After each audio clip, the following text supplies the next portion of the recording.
So in non-conventional sources, the first source that we discussed was solar energy. Yes, the energy obtained from the sun. And in that we studied solar cooker, solar heater, then solar cells and solar panel. So next non-conventional source of energy is the energy from the sea. Ocean से हमें क्या energy मिलती है और कैसे उस energy को harness किया जाता है इलेक्ट्रिसिटी प्रोड्यूस करने के लिए. सो इसमें फर्स्ट टाइप की एनर्जी आती है tidal energy. Okay, now tidal energy ये क्या है? सबको पता है that the earth and the moon, they exert gravitational force on one another, right? moon earth पे gravitational force लगा रहा है, earth moon पर gravitational force लगा रही है, जो आपने 9th में gravitation chapter में पढ़ा था. yes, F is equal to G, capital G m1 m2 by r square. Now अब जब ये मून अर्थ पे ग्रेविटेशनल फोर्स, ग्रेविटेशनल पुल लगा रहा है, सो अर्थ पे ओशन है, सो जो वाटर है उस वाटर पे भी ग्रेविटेशनल पुल लग रहा है. सो वो ग्रेविटेशनल पुल की वजह से, because of the gravitational pull of the moon, water का जो लेवल है वो कभी राइज होगा, कभी फॉल करेगा. यस, जैसे आप लोगों को समझाया जाता है कि जब रात हो रही होती है, रात में आप किसी ओशन के क्लोज नहीं जाएंगे. क्यों नहीं जाएंगे? क्योंकि उस वक्त वहां पर मून का ग्रेविटेशनल पुल ज्यादा होता है, रात को ही निकलेगा मून. सो ग्रेविटेशनल पुल ज्यादा होने की वजह से वाटर को वो अट्रैक्ट करेगा and the water level start rising up. Water level बढ़ना स्टार्ट हो जाता है. इसी को बोलते हैं हाई टाइड. हाई टाइड्स बनती हैं. और जब वाटर लेवल फॉल करेगा, so these are called as low tides. so moon की ग्रेविटेशनल पुल की वजह से high tides and low tides बननी स्टार्ट हो जाती हैं. क्लियर? एंड जो इस हाई टाइड और लो टाइड का डिफरेंस है, this difference in the sea levels, this difference in the sea levels, high tides और low tides का जो difference है, इसे बोलते हैं tidal energy. clear? now इस tidal energy को properly harness किया जाता है. कैसे किया जाता है? ओशन के शोर के पास, ठीक है, एक डैम कंस्ट्रक्ट किया जाता है एंड इस डैम में जो टरबाइन्स लगाए जाते हैं, उन टरबाइन्स का जो फेस है उसको ओशन की साइड पर रखा जाता है. जैसे ही high tides and low tides बने, जो डिफरेंस है इस हाई टाइड और लो टाइड में, जो डिफरेंस है सी लेवल में, उसको हार्नेस किया. कैसे? टाइडल एनर्जी की वजह से टरबाइन्स को रोटेट कराया जाता है. ठीक? एंड जब टरबाइन्स रोटेट करेंगे, टरबाइन्स कनेक्टेड होते हैं जनरेटर से. सो जब टरबाइन्स ने रोटेट करना स्टार्ट किया, मैकेनिकल वर्क हुआ, सो जनरेटर ने मैकेनिकल वर्क को कन्वर्ट किया इलेक्ट्रिकल एनर्जी पे, इलेक्ट्रिसिटी में। सो इस तरीके से आपने टाइडल एनर्जी को हार्नेस किया। क्लियर? एक बार रिपीट कर देती हूं। टाइडल एनर्जी क्या होती है? मून अर्थ पे ग्रेविटेशनल पुल लगा रहा है, राइट? सो ग्रेविटेशनल पुल लगने की वजह से जो लेवल है वाटर का सी में, वो राइज करेगा, फॉल करेगा, ठीक? So high tides and low tides generate हो जाएंगी। High tide and low tide का डिफरेंस जब कैलकुलेट करा जाएगा तो उसे बोलेंगे टाइडल एनर्जी। ये सब प्रॉपर डिवाइसेस, प्रॉपर मशीन्स होती हैं, उनसे ये डिफरेंस कैलकुलेट किया जाता है, ठीक है? प्रॉपर आपके वो कंस्ट्रक्ट किए जाते हैं फार्म्स, टाइडल एनर्जी प्लांट्स, जहां पर डिवाइसेस यूज करके इस टाइडल एनर्जी को प्रॉपरली हार्नेस किया जाता है। एंड इस टाइडल एनर्जी को जब हार्नेस करेंगे तो एक डैम कंस्ट्रक्ट किया जाएगा क्लोज टू द सी शोर, एंड टरबाइन्स को हम ओशन की तरफ फेस करके लगाएंगे। तो जब टाइडल एनर्जी की वजह से टरबाइन्स रोटेट करेंगे, सो जनरेटर मैकेनिकल वर्क को इलेक्ट्रिसिटी में कन्वर्ट करेगा। If we talk about the advantages, so the first advantage can be water is a renewable source, right? So it's a renewable source of energy. Clear? ये सबसे बड़ा फायदा है कि renewable source है, पानी है, पानी कभी खत्म नहीं होगा। और एडवांटेज क्या हो सकता है कि बस आप एक डैम कंस्ट्रक्ट कर दो, बाकी एनर्जी कन्वर्जन सब मशीन्स करेंगी, राइट? टाइडल एनर्जी को इलेक्ट्रिसिटी में जो कन्वर्ट करना है वो मशीन्स अपने आप करेंगी, ठीक? डिसएडवांटेजेस क्या हो सकते हैं कि एक तो डैम कंस्ट्रक्ट आप कर रहे हो, सो डैम कंस्ट्रक्ट करना, आप लोकेशन आपको मैटर करेगी। जब आपको डैम कंस्ट्रक्ट करना है, so location you have to C.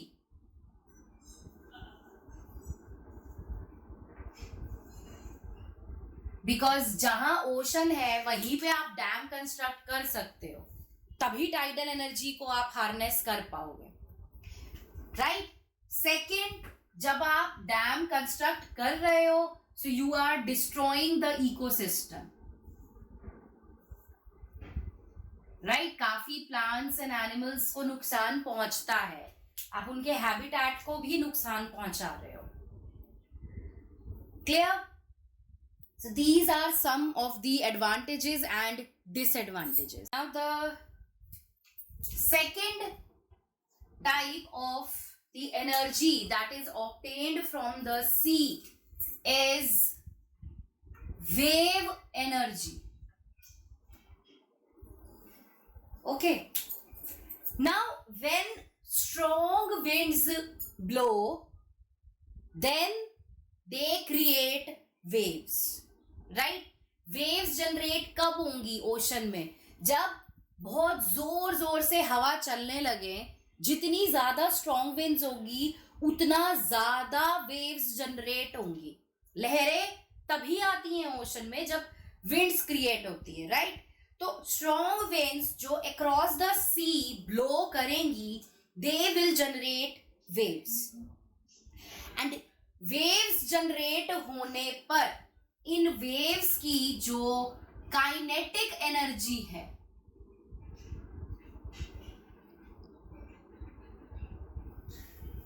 yes, the kinetic energy of the waves, they are trapped in a similar manner as is done in the tidal energy. जैसे tidal energy में difference in C levels को devices use करके harness किया गया था, उसी तरीके से जो वेव्स की काइनेटिक एनर्जी है उसको हम मशीन्स की हेल्प से ट्रैप करते हैं और इलेक्ट्रिसिटी में कन्वर्ट करते हैं. ठीक, जो हमने ये एनर्जी ट्रैप की, काइनेटिक एनर्जी ऑफ वेव्स, इसको ट्रैप किया. ट्रैप करने के बाद इनको टरबाइंस पे डाला. टरबाइंस ने किया रोटेट. रोटेट करने पर हुआ मैकेनिकल वर्क एंड इस मैकेनिकल वर्क को जनरेटर ने क्या किया, इलेक्ट्रिसिटी में कन्वर्ट कर दिया. सेम जैसा टाइडल एनर्जी है, बस डिफरेंस क्या है, वहां पर आप हाई टाइड और लो टाइड का डिफरेंस ले रहे हो. वहां पे आप टाइडल एनर्जी ले रहे हो जिससे आप टरबाइंस को रोटेट करा रहे हो. यहां पर ऐसा कुछ नहीं है. यहां पर जो वेव्स क्रिएट हो रही हैं, स्ट्रॉन्ग वेव्स जनरेट हो रही हैं, बस उन स्ट्रॉन्ग वेव्स की काइनेटिक एनर्जी को आप ट्रैप करके टरबाइंस रोटेट करा रहे हो एंड हेंस इलेक्ट्रिसिटी जनरेट करवा रहे हो. Clear? Same advantages and disadvantages यहां पर भी हैं कि सिंस आप वाटर से सोर्स ले रहे हो, so it is a renewable source. Yes, it is a renewable energy resource. बारिश हुई, दोबारा से पानी भर गया. वैसे तो ओशंस में ऑलरेडी बहुत पानी है, but when it rains so ocean वापस रिप्लेनिश कर जाते हैं. राइट? ड्रॉबैक क्या है? यही कि अगर आपको एक वेव एनर्जी प्लांट सेटअप करना है, so you have to have a big area, and because of that you are going to destroy the ecosystem, you are going to destroy the habitation. These are the drawbacks. Okay, so next is ocean thermal energy. Now इसमें क्या होता है, एक ocean है, right? Let's say this is the ocean bed, the bottom of the sea, and this is the top layer. Clear? इस top layer पे sun rays गिर रही हैं, राइट? तो जो एक सी का अपर सरफेस है, the upper surface is comparatively hot.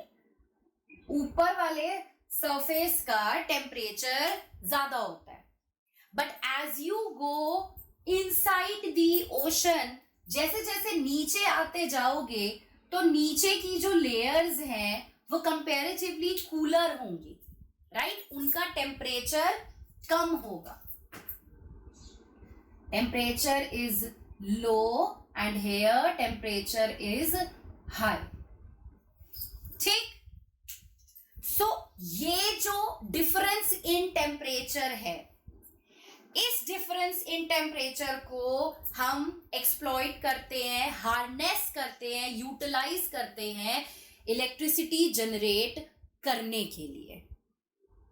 कैसे किया जाता है? यहां से जो टेम्परेचर डिफरेंस हमें मिला, ठीक है, अगर अपर surface of water and at least 2 kilometres नीचे तक अगर आप देखो, उस टेम्परेचर डिफरेंस में अगर कम से कम 20 डिग्री सेल्सियस या मैं कहूं 293 केल्विन का अगर टेम्परेचर डिफरेंस है, ठीक, तो आप इस टेम्परेचर डिफरेंस को इजीली एक्सप्लॉइट कर सकते हो. समझ आया? सन शाइन कर रहा है, उसकी वजह से सी का जो अपर लेवल है, जो वाटर सरफेस है, that is of a high temperature as compared to the layers which are there deep down in the ocean. Clear? So there is a temperature difference.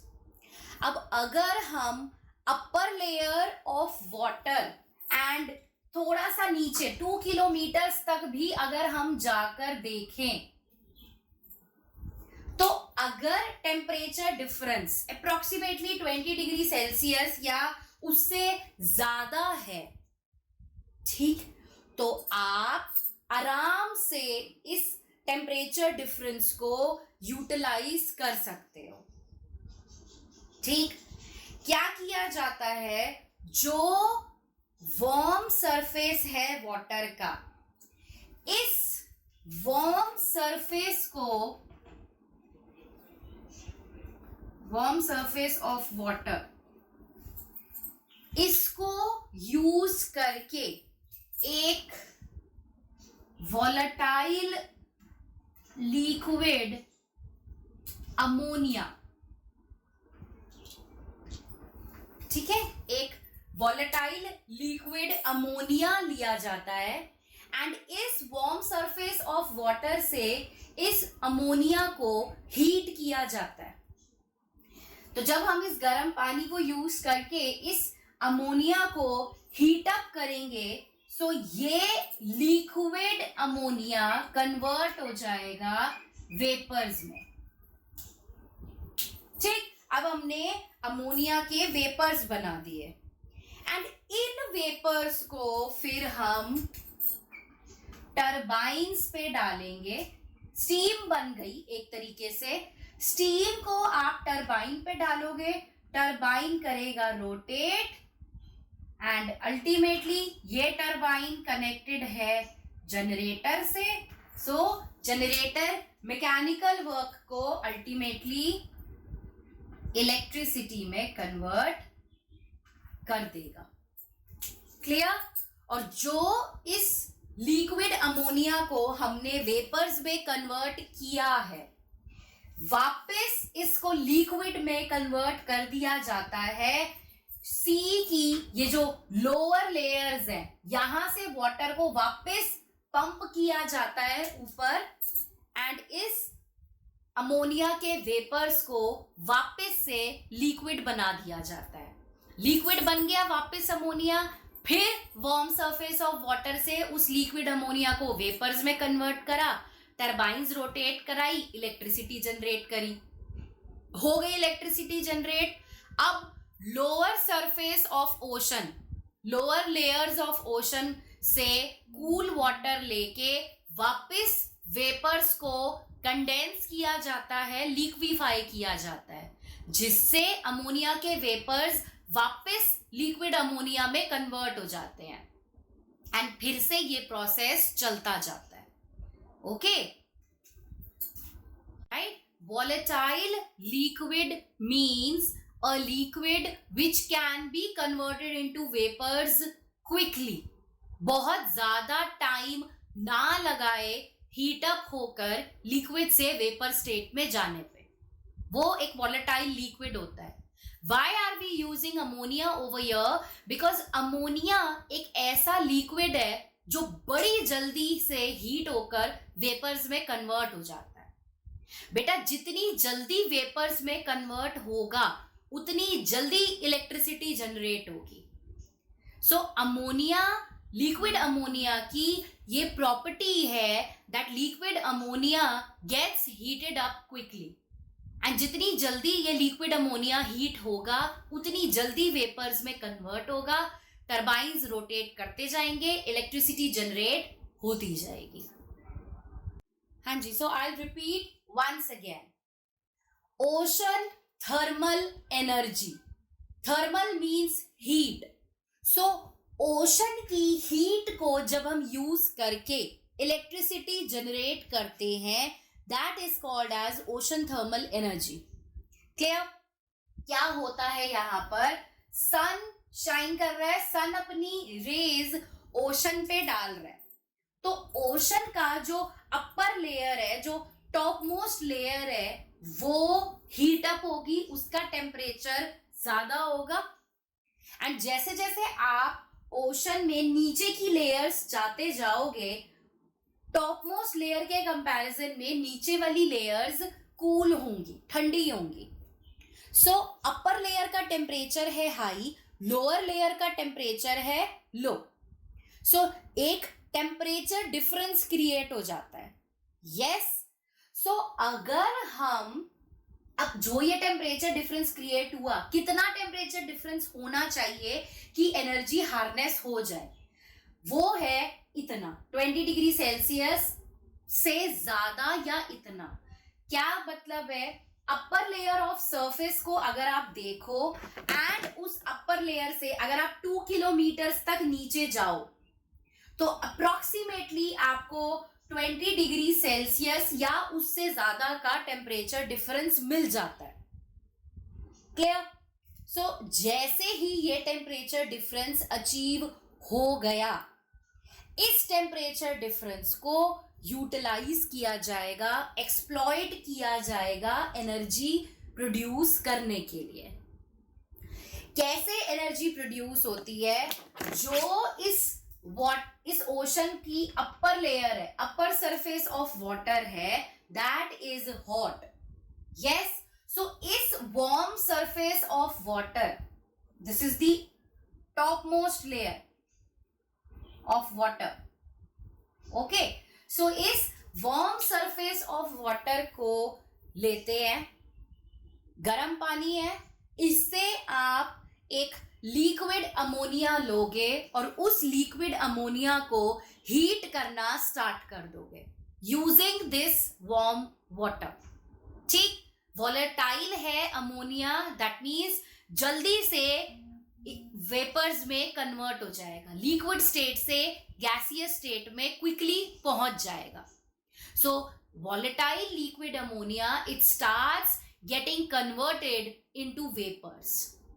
अब वेपर्स को जो बन गए, यानी कि जो स्टीम बन गई है, अब इस स्टीम को टरबाइन्स पर डाला जाएगा, टरबाइन्स रोटेट करेंगे एंड हेंस अल्टीमेटली जो जनरेटर से कनेक्टेड है वो जनरेटर इलेक्ट्रिसिटी जनरेट कर देगा। क्लियर? अब जो लिक्विड अमोनिया आपने लिया था, जिसे आपने वेपर्स में कन्वर्ट किया, अब वो तो ऐसे खत्म होता जाएगा। तो उस चीज को ओवरकम करने के लिए क्या किया जाता है, जो अमोनिया के वेपर्स यहाँ यूटिलाइज होने थे वो यूटिलाइज हो गए, बाकी जो वेपर्स हैं उन वेपर्स को वापस से लिक्विफाई किया जाता है, कंडेंस किया जाता है। कैसे?